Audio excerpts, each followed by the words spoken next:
Hello, and welcome to the movie universe. I'm your host, Movie Fan. Today, I'll be talking about Mystic Knights of Tir na Nog. Based off of old Irish legends, this was quite an interesting series. And quite a radical change for Fox because there was never a show like this before or since. I remember watching this show as a kid and I thought it was really awesome. I would actually put it right up there with Power Rangers. It was actually one of the things that got me interested in medieval history. The story is quite simple. An evil queen who had acquired some powers decides she's going to take over the neighboring kingdom of Kells. Her name is Maeve, and she actually has help from a little dark fairy named Miter. He's evil and he's got so much power that he conjures up a special rune stone so she can call forth monsters or whatever she pleases. Because of this, the king sends forth two men to try to find the mystical kingdom of Tir na Nog, to try to find a legendary warrior they call the warrior Draganta. Our two heroes' names are Rowan and Angus. Rowan is a friend of the king's druid, and in a way he was kind of his apprentice, but he never really learned how to do magic. Angus is Rowan's friend, and he's a thief, so nobody really likes him. They set out to find Tir na Nog, but along the way they realize they're being followed by the princess, Deirdre, who insists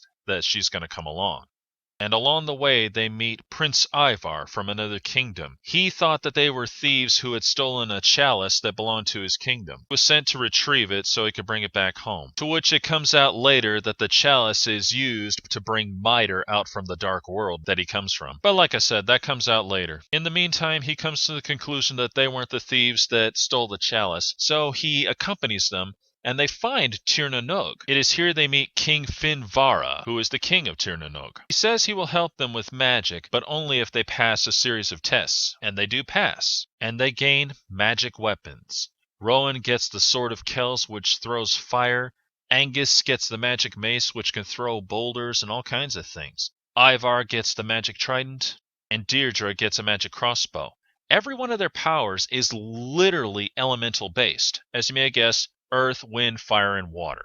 But they're not done yet, because later on they have to fight sentinels and gain mystic armor. And when they get their armor, they have to confront Pyre, the fire dragon of Dare. When they defeat him, he'll become their ally. And believe me, they need him too, because Maeve has a hydra named Tyrone. And basically the whole show is, well, pretty much like Power Rangers. Queen Mav sends out new monsters to try to destroy the knights and to get the kingdom of Kells. Of course, they ended up getting a fifth knight, a knight of the forest. However, he wasn't there for very long. I think he was only there for 5 episodes before they wrote him out of the show. And when the show started to wind down, Maeve got herself a new henchman called Lugad. And if you think he looks tough, he is. In fact, he was virtually unstoppable. Nothing could beat this guy. And close to the end, we get a real shocker. It turns out Rowan and Lugad are brothers, and Queen Maeve was their mother. I'll be honest, I never saw how it ended because when it got this personal, I didn't want anything to do with it anymore because this was just too much. That and the show was starting to get stale. In fact, it really did get stale by that time because literally the show only ran for 1 year. And this was all it right there. But before it got stale, I had a lot of fun watching it. I mean, I loved the magic, the dragons,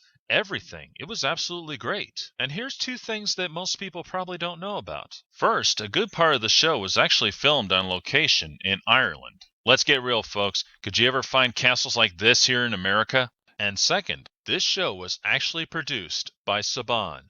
That's right, Saban, the man who brought Power Rangers to America. If you've never seen this show, you might want to check it out. I don't know if you want to watch it all the way through because, like I said, it got stale pretty much close to the end. And I'll be honest, I'll probably never watch how it ends. But if you want to check it out, I think you'll like it because it's very original and it's got some great special effects and some pretty good action. If you ever check it out, let me know what you think.